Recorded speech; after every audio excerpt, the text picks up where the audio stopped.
स्वागत है आप सभी का टीकेएस इफेक्ट 96 में। आज क्लास 10th गणित का चैप्टर नंबर 1 स्टार्ट करने वाले हैं और आज इस क्लास का चैप्टर नंबर 1 का इंट्रोडक्शंस पार्ट होगा। ठीक है, यानी परिचय इसको बोल सकते हैं या दूसरे भाषा में इसको भूमिका भी बोल सकते हैं। किताब का नाम NCERT है, आप बिहार बोर्ड के लिए भी पढ़ सकते हैं इसमें। तो NCERT इसका मतलब होता है national council of education research and training. ठीक है, क्लास 10th हो गया। सबसे पहले चैप्टर नंबर 1 इसमें देखेंगे कि पहला चैप्टर का नाम है रियल नंबर, इसको हिंदी में बोलते हैं वास्तविक संख्या। रियल नंबर, ठीक है, हिंदी में बोल सकते हैं इसको वास्तविक संख्या। वास्तविक संख्या, वास्तविक संख्या को दो भागों में बांटा गया है। इसमें पहला है परिमेय संख्या होता है, दूसरा अपरिमेय संख्या होता है। इसको इंग्लिश में हम लिख सकते हैं, इसमें जो पहला रेशनल नंबर होता है, रेशनल नंबर, ठीक है। हिंदी में इसको बोल सकते हैं परिमेय संख्या। परिमेय संख्या, ठीक है। दूसरा होता है अपरिमेय संख्या, इसको इंग्लिश में बोलते हैं इरेशनल नंबर।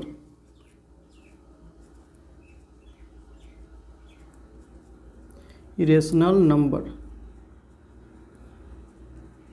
ठीक है। हिंदी में इसको बोलते हैं अपरिमेय संख्या। अपरिमेय संख्या, परिमेय संख्या को 3 भागों में बांटा गया है। पहला है इंटीजर होता है, इंटीजर, ठीक है।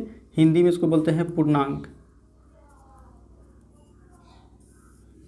हिंदी में इसको बोलते हैं शांत, शांत दशमलव, शांत दशमलव में लिख सकते हैं इसमें, ठीक है। तीसरा होता है non terminating, non terminating netting recurring,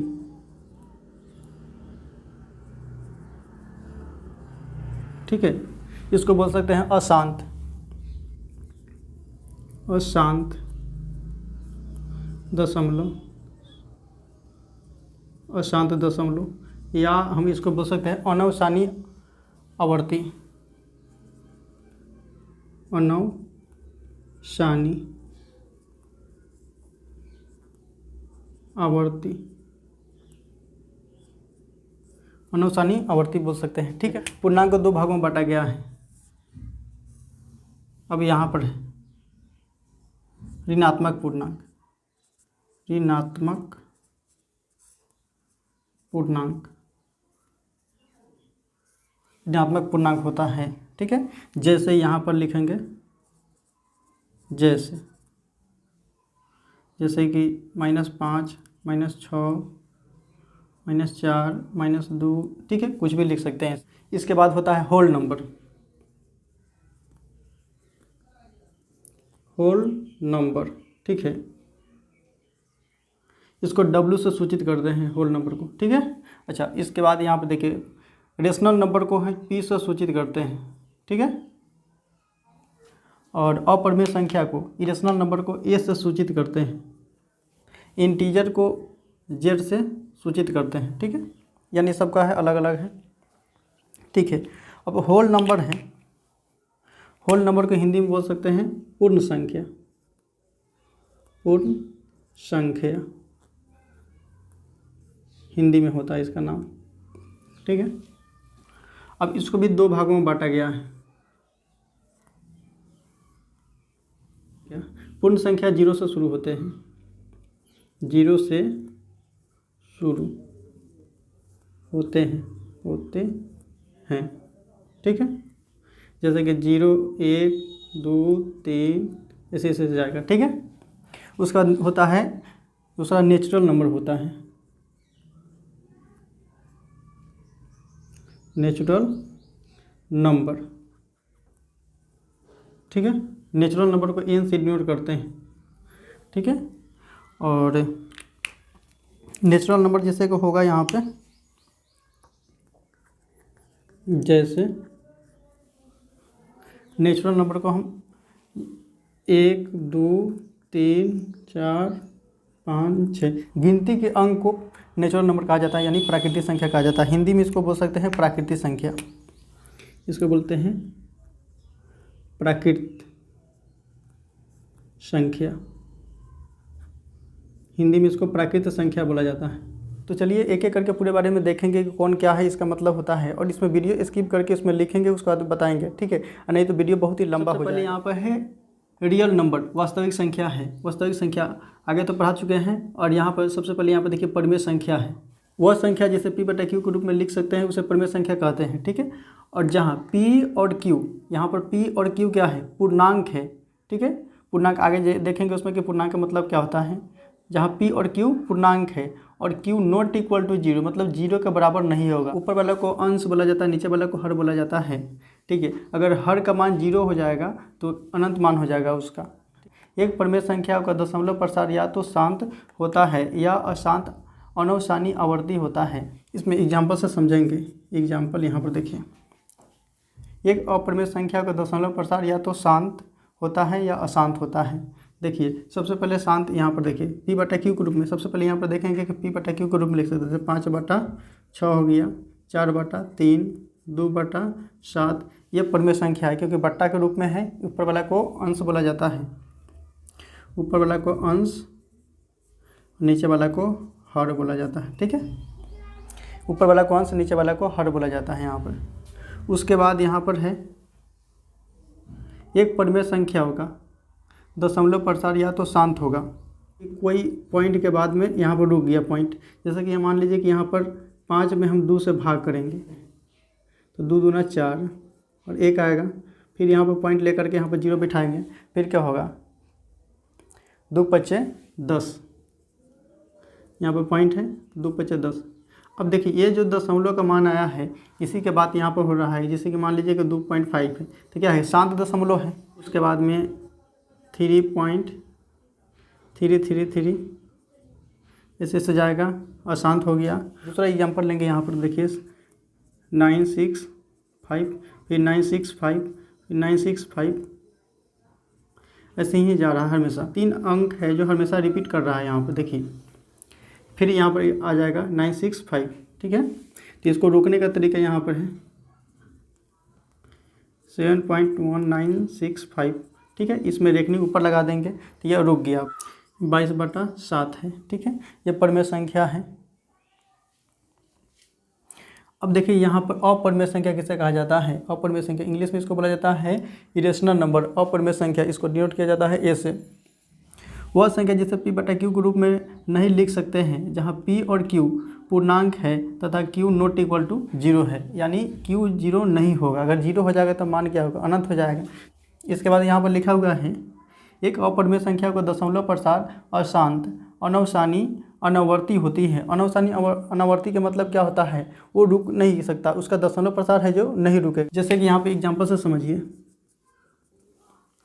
जैसे कि √2 है तो अपरिमेय संख्या है क्योंकि इसका अपरिमेय संख्या है क्योंकि इसका मान क्या होता है 1.4141, ऐसे ही इसका मतलब मान जाएगा, ठीक है। जैसे कि √3 है तो √3 का मान क्या होता है 1.732, ऐसे ही इसका जाएगा, ठीक है, आगे तक जाएगा। उसके बाद भी यहाँ पर ये अपरिमेय संख्या है, √5 है, √6 लिख सकते हैं। ये सब क्या है, अपरिमेय संख्या जिसे बट्टा के रूप में नहीं लिख सकते हैं, जिसे बट्टा के रूप में नहीं लिख सकते उसे अपरिमेय संख्या कहा जाता है। जो बट्टा के रूप में लिख सकते हैं उसे परिमेय संख्या, जो बट्टा के रूप में नहीं लिख सकते हैं उसे अपरिमेय संख्या कहा जाता है।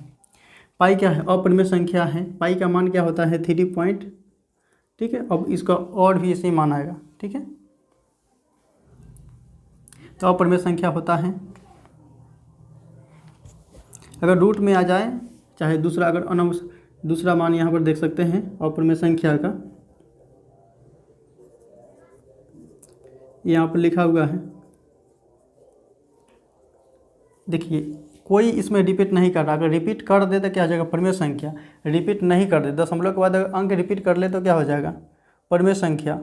अगर रिपीट नहीं करे, अलग अलग नंबर आ रहा है तो क्या अपरिमेय संख्या होता है, क्योंकि इसमें बट्टा के रूप में इसको नहीं लिख सकते हैं। इसमें है कि पॉइंट हटाकर इसमें लिख सकते हैं, लेकिन इसमें पॉइंट हटाकर इसको नहीं लिख सकते हैं। ठीक है, आगे देखेंगे इसमें पूर्णांक। तो कहने का मतलब है कि वह संख्या जिसे p बट्टा q के रूप में लिख सकते हैं, यानी बट्टा के रूप में लिख सकते हैं उसे परिमेय संख्या, और जिसे बट्टा के रूप में नहीं लिख सकते उसे अपरिमेय संख्या कहा जाता है। जैसे रूट में आ गया तो अपरिमेय संख्या हो गया। अब 5/6, 8/10, ठीक है, या कोई भी नंबर हो तो क्या हो जाएगा, परिमेय संख्या हो जाएगा, या शांत दशमलव हो जाएगा तो क्या हो जाएगा, परिमेय संख्या होगा। इसके बाद यहाँ पर देख सकते हैं कि पूर्णांक है। पूर्णांक का मतलब क्या होता है, पूर्णांक का मतलब होता है पूर्ण प्लस अंक।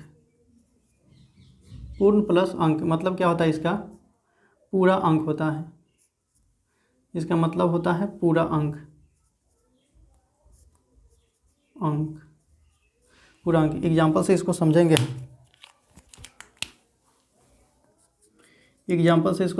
जैसे कि मान लीजिए कि -8, -7, -6, -5, ठीक है, -4, -2, -1 और उसका 0 हो जाएगा। ठीक है, तो 0 के बाद में क्या हो जाएगा, 1, 2, 3, 4, 5, 6, ठीक है, ऐसे ही जाएगा। यहाँ 8, -7, -6 ऐसे ही करके 0 पर आएगा।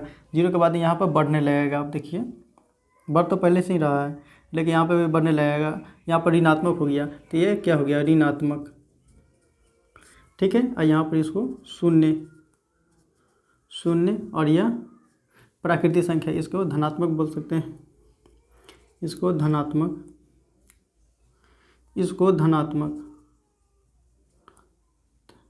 मक, ठीक है। इसको यहाँ से लेकर इसको क्या बोला जाता है, प्राकृतिक संख्या बोला जाता है। ठीक है, अगर 0 से लेकर के हम पूरे चले तो क्या हो गया, पूर्ण संख्या, और पूरा ले लें तो क्या हो जाएगा, पूर्णांक हो जाएगा। इसके बाद आप देख सकते हैं यहाँ पर परिमेयिका है। ठीक है, जो चैप्टर नंबर 1 का है, जो वास्तविक संख्या का ये परिमेय है। तो परिमेयिका यहाँ पर लिखा हुआ है, एक सिद्ध किया गया कथन होता है और इसे एक अन्य कथन को सिद्ध करने में प्रयोग करते हैं। इसके बाद यहाँ पर आप देख सकते हैं कि यूक्लिड विभाजन परिमेयिका, ठीक है, परिमेय 1.1 है। दो धनात्मक पूर्णांक a और b दिए रहने पर ऐसी अद्वितीय पूर्ण संख्याएं q और r विद्यमान हो। यहाँ पर कहने का मतलब है कि a बराबर क्या होगा, BQ प्लस R होता है। ठीक है, a बराबर BQ प्लस R, इसको याद कर लेना है। ये इसमें a बराबर BQ प्लस R होता है, जहाँ लिख सकते हैं a क्या है, a है भाज्य होता है, b है, और b यहाँ पर b देख सकते हैं भाजक होता है, q यहाँ पर क्या है, भागफल होता है, और r है यहाँ पर शेषफल होता है, शेषफल। इसको यहाँ तक याद कर लेना है। ठीक है, a बराबर भाज्य होता है, b भाजक होता है, और q भागफल होता है, और r शेषफल होता है। ठीक है, यह वीडियो वास्तविक संख्या का इंट्रोडक्शन पार्ट है, यानी परिचय है। अगले वाले वीडियो में हम लोग देखेंगे क्वेश्चन। ठीक है, तो वीडियो पसंद आए तो वीडियो को लाइक करें, चैनल को सब्सक्राइब करें, और इसे ज़्यादा से ज़्यादा अपने फ्रेंड के पास शेयर करें।